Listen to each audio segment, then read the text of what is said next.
Hey, buddy, it's your friend Jason Pound here answering the top questions asked by potential real estate investors in today's real estate market. Question we're tackling today is an odd one. Why do most real estate investors lose money on their second deal? The short answer, to quote Mr. Miyagi, beginner's luck. Most real estate investors do not have the resources or the drive to actually go out and find their first deal. They just know that they want to be a real estate investor and they put out in the universe. And it is amazing how many real estate investors an amazing deal falls in their lap for their very first transaction.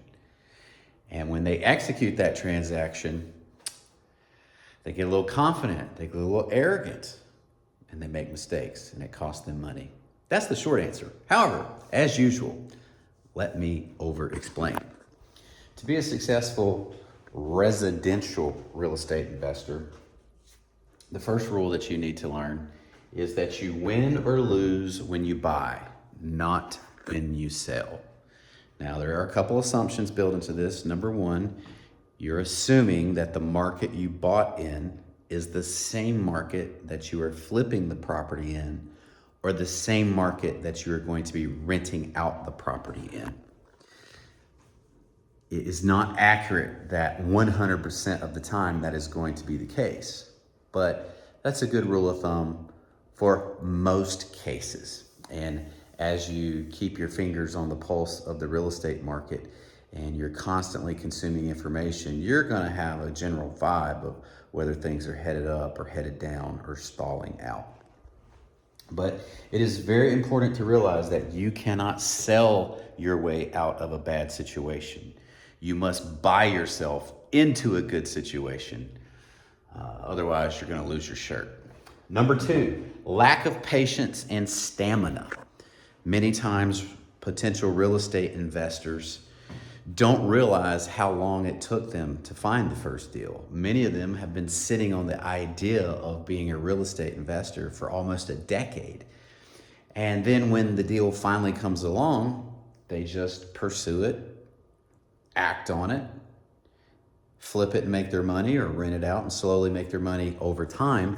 But they did not, most of the time, actually put in the work to create that deal in a specific amount of time. So they have no idea how long it takes to actually find a good real estate deal.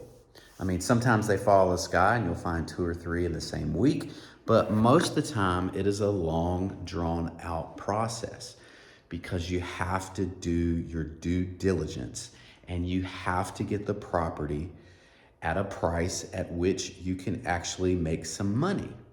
And to get the property at a price where you can actually make some money, somebody else has to be willing to give up that money and sell that property to you at the lower price. And many times sellers have to sit around a while and feel some pain before they're willing to give up that discount. So if you're the first one to make the offer and it gets declined and you keep watching the property and watching the property and watching the property, maybe it's good to circle back every 30 days or circle back in 90 days or 120 days after they felt some pain, and then maybe they're willing to take the deal then. So it takes lots of patience because it may take you 6 months to find a deal. And it takes lots of stamina to keep executing your program to find that deal for 6 months of not finding something. And then one day you do find that magic property that fits perfectly into your buy box. Number 3, no margin for error. Many people, after they've experienced beginner's luck and they've done their first deal and they're feeling some confidence, they're feeling some arrogance, they feel, I've done this before, I know what I'm doing. But as a real estate agent, every single property is completely different. Every single deal is completely different.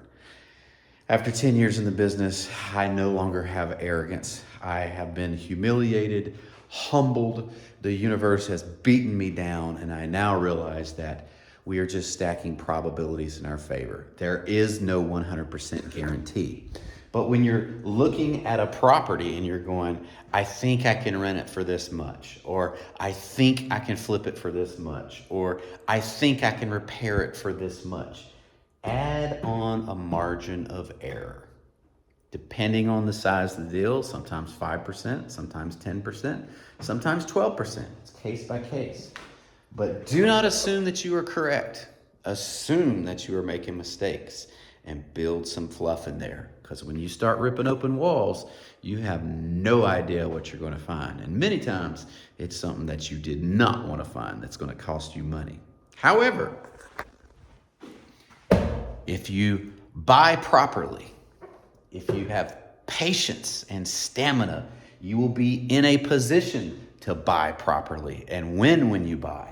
And if these two are in your favor and you allow yourself a margin for error, you have stacked the odds in your favor and you have a much better chance of making a profitable real estate transaction as a real estate investor.